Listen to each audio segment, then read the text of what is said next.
G'day everyone. Good morning, good night, wherever you are in the world, and welcome back to Block by Block. Today we are simplifying two of the most important tools in Web 3.0, smart contracts and wallets. Whether you're new to the space or just curious, this one's for you. Absolutely, Simon.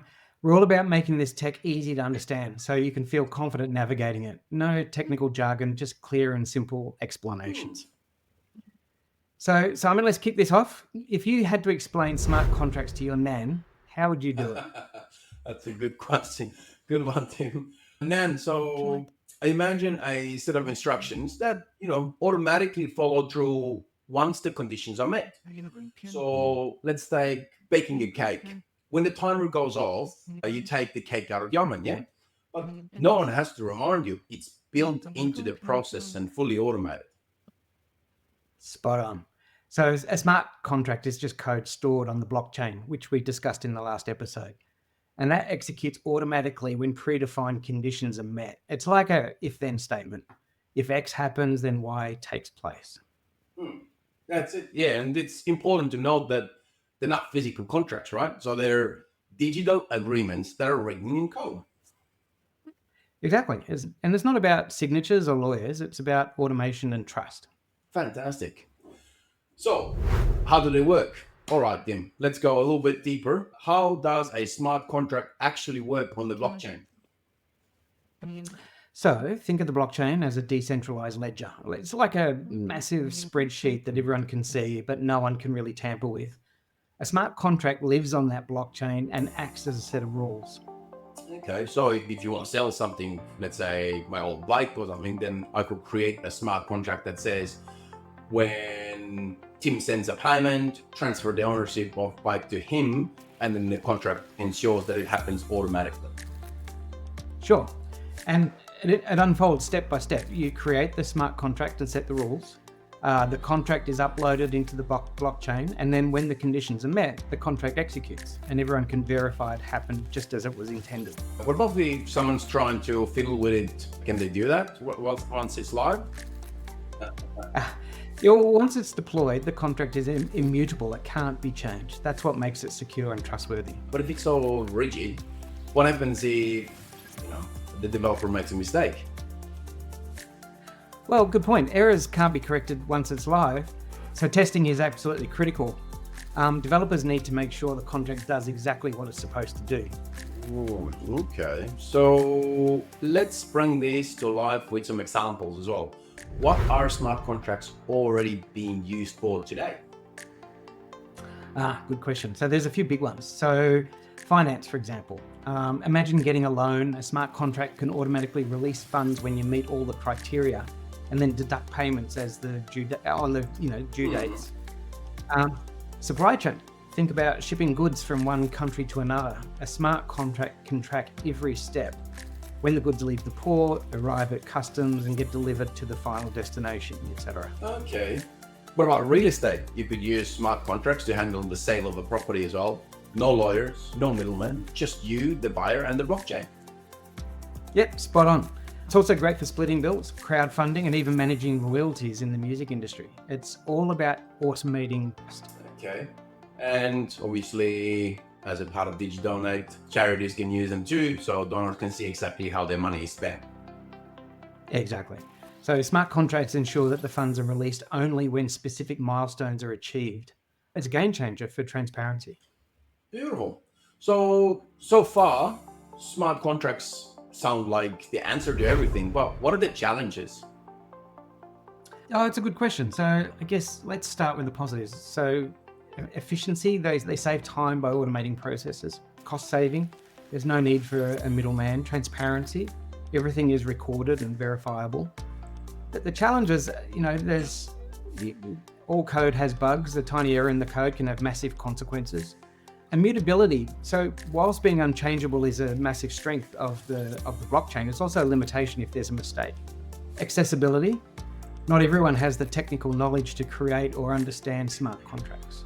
Okay, and obviously I've heard the terminology and looked into oracles as well. If a smart contract relies on real world data, like weather reports or stock prices, it needs an external source, which can be a weak link.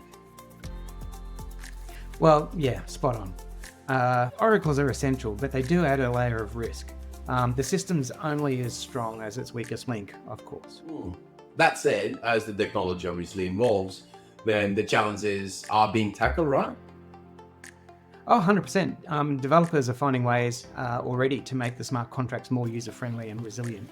Awesome. Rightio, so that sort of sums up the smart contracts. Let's move on to wallets. Let's start very simple. What is a crypto wallet, Tim? So, a crypto wallet, it's just like your digital keyring. It holds the keys that you need to access and manage your digital money on a blockchain.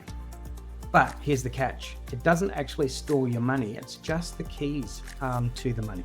Okay. What are these keys that everyone is talking about? Well, there's two types. So you've got a public key. Think of this as like your email address. This is the key that you can share with others. It's the thing that they need so that they can send you money. But then you have a private key, and the private key is like the password to your email. So it's your access code to control your money. If someone gets your private key, they can do whatever they want with your funds, just as if they could get access to your email if they had your email password. Fair enough, makes sense. And where's the need for the seed phrase? When does that come in? Well, seed Yeah. phrase, I guess we're trying not to get technical. So seed phrase is like a backup for your wallet. It's a series of 12 to 24 random words that can recreate your wallet if you lose it. But here's the thing. If someone gets your seed phrase, they can take everything from your wallet. Steal, sell, hide your assets, and there's no way to recover them. So, rule number one, where it comes to wallets, never, under any circumstance, share your seed phrase with anyone. For whatever No. they ask you, whether it's, technical support, etc. Tim, what do you reckon? Spot on. Not with friends, not with tech support, not with anyone. But you treat it like the crown jewels of your digital life. In fact, I would recommend that you have a phrase that is personally embarrassing to yourself that you don't ever want to tell anyone. Love that. All right, so now that we know what a wallet is, let's talk about different types. So what are the main options? Well, there's two main types. Hot wallets, these are connected to the internet. They're like apps on your phone or browser extensions. They're good for quick access and small amounts, kind of like carrying a little bit of cash in your pocket. Cold wallets, they're offline wallets like hardware devices. They're much safer because they're not connected to the internet. They're good for storing, large amounts. Think of it as a safe or, a filing cabinet in your office. Okay, so that's in my office in here, that's my well, hot wallet in here, a little bit of cash. Or is that considered as a cold wallet? I think that would be more considered as a cold wallet, yes. Because it's not connected to, unless it's connected to your internet. Got it. So hot wallets are for convenience and cold wallets are for security. Exactly. So if you're just getting started, a hot wallet might be all you need. But if you're holding, significant funds, then it's worth investing in a cold wallet. Okay. And, what about wallets that combine both? Well, there are wallets that let you manage both online and offline storage. It's a bit like having a combination of a checking account and a safety deposit box. Okay. Makes sense. So let's talk a little bit about security as well. Obviously, it's a very important topic. So how do you keep your wallets safe from hackers or mistakes? Well, hit the basics. Back up your seed phrase. Your seed phrase is the key. You can't lose that. If you use a password vault, then that's a perfect place for it. Otherwise, write it down somewhere and store it away. That's not accessible by anybody else. Use strong passwords. Again, if you're using a password vault, they can actually generate strong passwords for you. If your wallet has a password option, and make sure it's very strong. No birthdays or password 1, 2, 3, 4, and even using your standard $sign for an S and your @ for an A. Most hackers know about those kind of tricks nowadays, so avoid those as well. Make sure that it's actually truly strong. I strongly recommend a password vault for that kind of thing. And also enable two-factor authentication. It adds an extra layer of security if someone tries to access your wallet. And watch out for scams. Never click on random links or emails claiming to be wallet support. Okay, so let's go to the seed phrase. What happens if someone actually gets a hold of it? Well, that's bad. If someone has your seed phrase, that's it. They can take complete control of your wallet. They can send, sell, hide your funds. There's nothing you can do to stop or recover your assets. So it's the crown jewels. That's the keys to the kingdom. Treat it like a secret code. Guard it with your life. Okay, so if ever see someone online asking for seed phrase, it is definitely a scam, yeah? Definitely a scam. No one will ever ask you for your seed phrase because everybody related to crypto and blockchain, they understand that that's the keys to the city. So, all right. So once you've got your wallet set up and secured, how easy it is to actually use? Oh, it's really simple. So to receive money, you share your public key. It's just like giving someone your email address or your bank account number. To send money, you enter the recipient's public key, add the amount, and then confirm the transaction. And the blockchain just takes care of the rest. Okay. So public keys, sort of like your bank account number in a conventional banking system, isn't it? Yeah, absolutely. Or if you're doing one of those, transfers by phone, for example, and it's either the mobile number, it's a public ID that you're happy to give to people, email address, phone number, bank account, and it's not giving away the keys to the city. It's just giving an ID that they can use to like a pay ID in Australia. They use the pay IDs to pay someone. Email address, etc. Yeah, 100%. So, just like that. And as we discussed in one of our earlier episodes, so all your transactions are publicly visible in the wallet and in the blockchain, aren't they?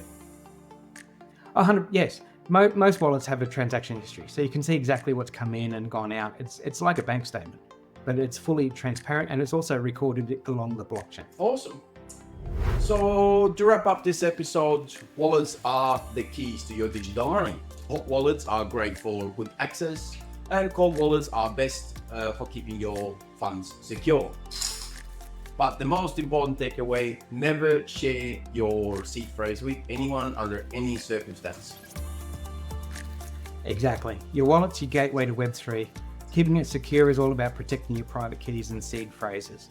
A little effort now can save you a lot of stress later on. Okay, and smart contracts are digital agreements that execute themselves. So no middleman needed, no delays, and full transparency. They're already making waves in industries from finance to all the way up to logistics and everything in between.